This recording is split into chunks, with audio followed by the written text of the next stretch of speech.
इस कहानी की शुरुआत में दोस्तों हम एक तांत्रिक को देखते हैं जो कि काफ़ी सारे कौओं से अपनी जान बचाकर भागने की कोशिश करता है। लेकिन दोस्तों जब वो कुछ ही दूर भागता है तो दोस्तों अचानक से उसके सामने एक खतरनाक सा दिखने वाला आधा कौआ और आधा हैवान आ जाता है। और दोस्तों वो हैवान जब उसके सामने आता है तो वो उस तांत्रिक को जान से मारकर ख़त्म कर देता है। जैसे ही दोस्तों वो हैवान उस तांत्रिक को मारता है तो अगले दिन हम देखते हैं यहाँ पर पुलिस वाले इस लाश की तलाश करने के लिए पहुँच जाते हैं। जब दोस्तों पुलिस वाले यहाँ पर पहुँचते हैं तो ये देखते हैं कि ये तो यही पास के गांव में रहने वाला एक तांत्रिक है। लेकिन दोस्तों उसके शरीर के ऊपर किसी चोंच जैसे निशान बने हुए थे, जिसे देखकर इंस्पेक्टर विक्रम समझ जाते हैं कि इस पर किसी पक्षी ने हमला किया है। लेकिन बाकी के पुलिस ऑफिसर हैरान थे कि आखिर छोटा सा पक्षी इनको इस तरीके से कैसे मार सकता है।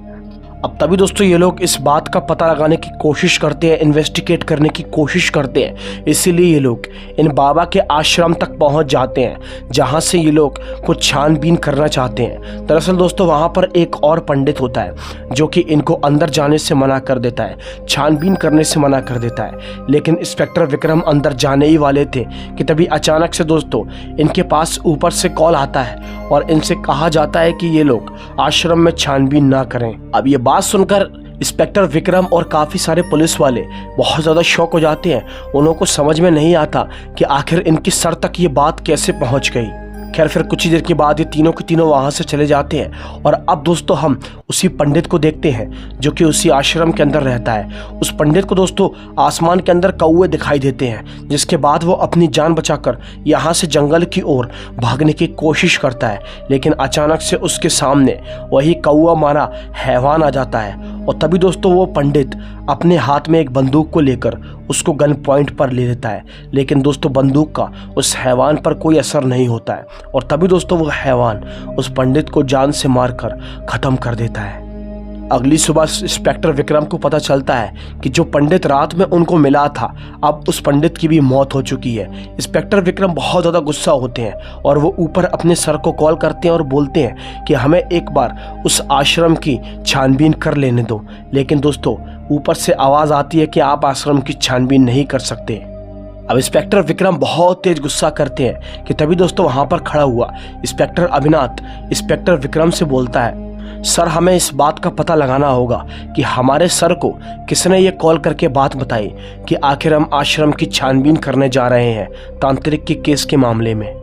फिर तभी दोस्तों अविनाश किसी को कॉल करके इस बात का पता लगा लेता है कि कल रात उनके सर के पास में किसका कॉल आया हुआ था। और जब दोस्तों वो पता लगाता है तो एक शख्स का नाम सामने आता है, जिस शख्स का नाम था मुकुल। मुकुल ने ही कल रात इनके सर को कॉल करके कहा था कि अपने लोगों से आश्रम की छानबीन करने से मना करो।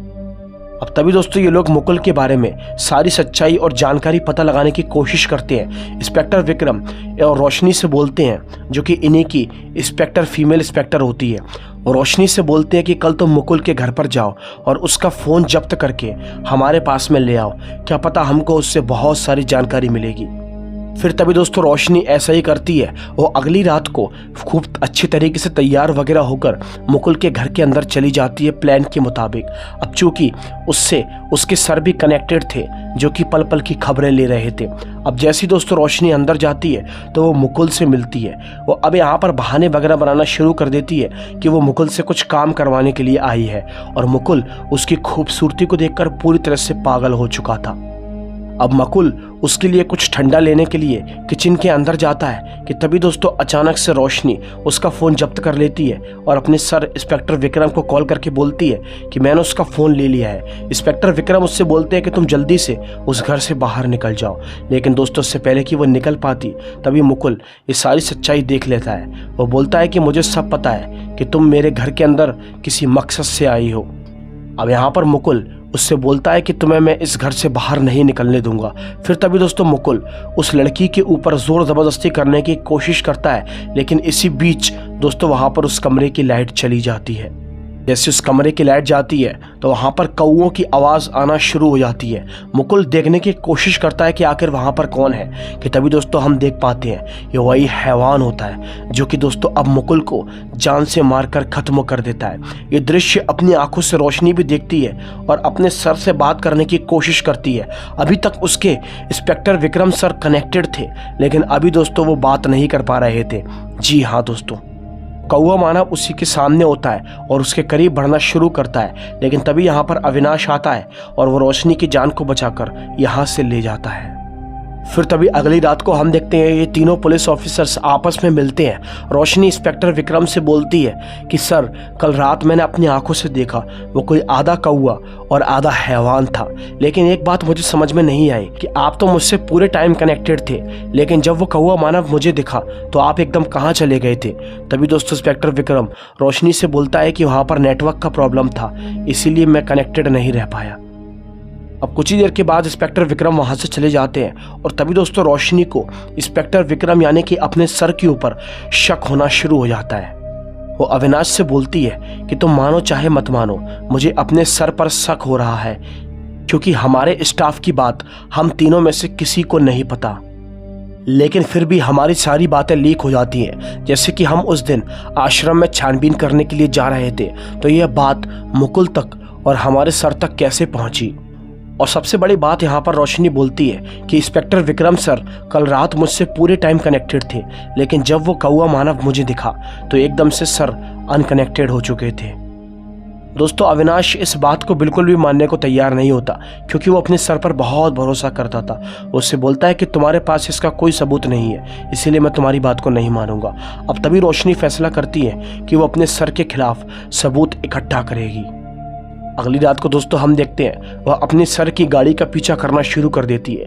वो देखती है कि सर की गाड़ी जंगल में एक जगह पर जाकर रुकती है और सर उसमें से बाहर निकलकर जंगल के अंदर जाते हैं।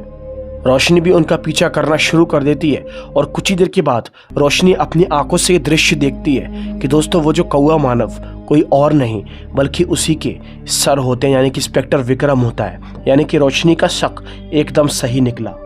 अब तभी दोस्तों इंस्पेक्टर विक्रम उसे सारी सच्चाई के बारे में बताते हैं कि आखिर वो कौआ मानव कैसे बन गए। वो बताते हैं कि काफी साल पहले उनके पास में एक केस आया हुआ था कि कुछ लोग लड़कियों को बड़ी बुरी तरीके से अगवा कर लेते हैं। लड़कियां धीरे धीरे करके गायब होने लगी थी। जब मैंने इस केस की इन्वेस्टिगेट करना शुरू करी तो मैंने कुछ लोगों को पकड़ लिया था। अब एक बार उन्होंने मेरी पत्नी को भी किडनैप कर लिया था और मेरी पत्नी के बहाने मुझे एक सुनसान जगह पर बुलाया, जहां पर ले जाकर उन्होंने मेरे सर पर पीछे से वार किया और मुझे वहीं पर ही बेहोश कर दिया। जब मेरी आंख खुली तो मैंने देखा कि मेरे सामने कोई तांत्रिक काला जादू कर रहा था। वो जो मेरे दुश्मन थे वो काले जादू की मदद से मुझे एक कौआ बनाना चाहते थे, लेकिन उस तांत्रिक का जादू अधूरा रह गया और मैं कौए की जगह आधा कौआ और आधा मानव बन गया और उन्होंने मेरी बीवी को मार डाला। बस मैं उसी चीज का बदला लेने के लिए आज कौआ मानव बने घूम रहा हूँ। मुझे उन लोगों को जल्द से जल्द मारना है जिन्होंने मेरी बीवी को मारा। सच्चाई जानकर दोस्तों रोशनी बहुत ज़्यादा शॉक होती है और वो इंस्पेक्टर विक्रम से बोलती है कि सर मैं आपके साथ हूँ, मैं भी आपकी मदद करूँगी। अब अगले ही सीन में दोस्तों देखते हैं हम लोग कि इंस्पेक्टर विक्रम जंगल के रास्ते से अकेले जा रहे थे कि अचानक से उन पर जानलेवा हमला हो जाता है। कुछ लोगों को दोस्तों पता चल जाता है कि इंस्पेक्टर विक्रम ही कौआ मानव है, लेकिन हैरानी की बात तो ये है कि ये बात रोशनी के अलावा किसी को नहीं पता थी। लेकिन किसी तरह इंस्पेक्टर विक्रम उन लोगों से अपनी जान बचाकर बचते हैं और फौरन ही पुलिस स्टेशन जाते हैं। वहां जाकर वो रोशनी से बात करते हैं और बोलते हैं कि शायद मैंने तुम पर भरोसा करके गलती कर दी, तुमने मुझे धोखा दिया है। ये बात मैंने तुमको बताई थी कि मैं कौआ मानव हूँ, तो फिर ये बात उन गुंडों को पता कैसे चल गई। इंस्पेक्टर विक्रम को ऐसा लगता है जैसे कि शायद रोशनी ने उनके साथ विश्वासघात किया है, शायद रोशनी ने ही उनको ये सारी सच्चाई के बारे में बताया है। लेकिन दोस्तों वो गलत थे। अब वो इसी गलत फहमी के चक्कर में दोस्तों रोशनी को जेल के अंदर बंद कर देते हैं। लेकिन अब तक अविनाश भी ये सारी बातें जान चुका था। अविनाश यहाँ पर आता है और सर से बोलता है कि सर मुझे आपकी सच्चाई के बारे में पता है, लेकिन मैं ये सच्चाई किसी को नहीं बताऊंगा। अब तभी दोस्तों अगले ही सीन में दोस्तों हम यहाँ पर देखते हैं इंस्पेक्टर विक्रम और अविनाश दोनों ही जंगल के अंदर पहुंच जाते हैं। इंस्पेक्टर विक्रम अपना कौआ हैवान वाला रूप उधारण कर लेते हैं। क्योंकि वो उन लोगों को पकड़ना चाहते हैं जिन लोगों ने कल रात उनके ऊपर जानलेवा हमला किया और उसकी पत्नी को मरवाया। ये लोग फौरन जंगल के अंदर पहुंचते हैं कि अचानक से दोस्तों जो इंस्पेक्टर अविनाश होता है उस पर कोई बंदूक शूट करके उसे मार डालता है, उस पर गोली लग जाती है। अविनाश मरते मरते इंस्पेक्टर विक्रम से बोलता है कि सर मैंने आपके साथ विश्वासघात किया है, बस वो यही बोलकर मर जाता है। अब इंस्पेक्टर विक्रम के पास में एक आदमी का कॉल आता है, जो आदमी इंस्पेक्टर विक्रम से बोलता है कि जल्दी मेरी बताई हुई जगह पर पहुंच जाओ वरना तुम्हारी दूसरी साथी भी मर जाएगी।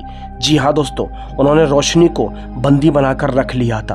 अब इंस्पेक्टर विक्रम को यकीन हो जाता है कि रोशनी ने कुछ भी नहीं किया है।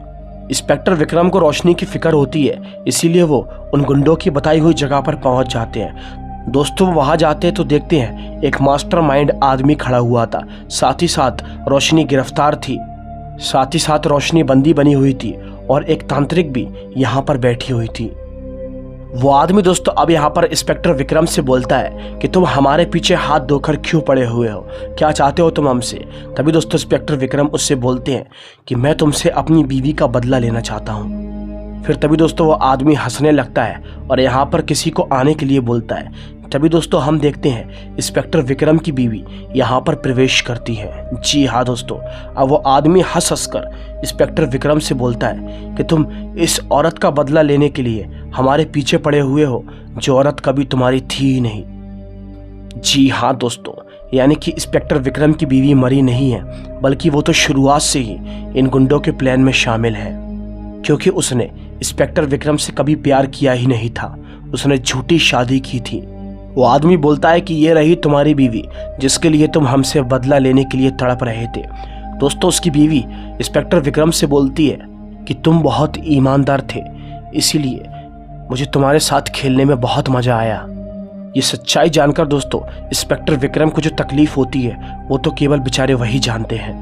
वो आदमी यहाँ पर एक सच्चाई के बारे में और बताता है। वो आदमी बोलता है कि तुम्हारे स्टाफ की बातें जो लीक होती थी वो बातें लीक कोई और नहीं बल्कि तुम्हारा ही ऑफिसर अविनाश किया करता था। जी हाँ दोस्तों, इसीलिए अविनाश मरते मरते इंस्पेक्टर विक्रम से ये कहकर गया था कि सर मुझे माफ कर दो, मैंने आपके साथ विश्वासघात किया है। यानी कि इंस्पेक्टर विक्रम पर जो अटैक हुआ था ये कौवा मानव वाली बात किसी और ने नहीं, इन गुंडों को अविनाश ने ही बताई थी। यानी कि अविनाश सर की सच्चाई के बारे में पहले से जानता था। उस गुंडे ने इंस्पेक्टर विक्रम को बंदी बनाकर रखा हुआ था, लेकिन किसी तरह दोस्तों रोशनी अपने हाथों को खोल लेती है और उस गुंडे के हाथ से बंदूक छुड़ाकर उन्हों को गन पॉइंट पर ले लेती है। रोशनी की समझदारी को सलाम, वो उन्हें गन पॉइंट पर लेकर इंस्पेक्टर विक्रम से बोलती है कि जल्दी आप उस गोल गहरे से बाहर निकलो। दोस्तों वो एक गोल गहरे के अंदर खड़े हुए थे, वो जैसे ही वहां से बाहर निकलते हैं तो वो पूरी तरह से आज़ाद हो जाते हैं। अब रोशनी उस गुंडे के ऊपर बंदूक शूट कर देती है और तभी दोस्तों हम इंस्पेक्टर विक्रम को देखते हैं जो कि कौवा मानव बनकर अपनी पत्नी के पास जाते हैं और अपनी पत्नी को जान से मारकर खत्म कर देते हैं, क्योंकि उसने ही इनके साथ विश्वासघात किया है। वो तांत्रिक वहां से भाग जाती है और कहानी के अंत में इंस्पेक्टर विक्रम रोशनी से बोलते हैं कि अब जो कोई भी इस प्लान के अंदर शामिल है, यानी कि जिसने मुझे नुकसान पहुंचाने की कोशिश की है, अब मैं उसको भी नहीं छोड़ूंगा। मेरा अगला निशाना वही होगा। और बस दोस्तों इसी के साथ ये कहानी यहीं पर ही खत्म होती है। उम्मीद करता हूँ आपको ये कहानी समझ में आ चुकी होगी। अगर वीडियो अच्छी लगी हो तो लाइक करके चैनल को सब्सक्राइब कर देना। मैं आपसे मिलूंगा एक और दिल दहला देने वाली कहानी के साथ। तब तक के लिए बाय एंड सी यू।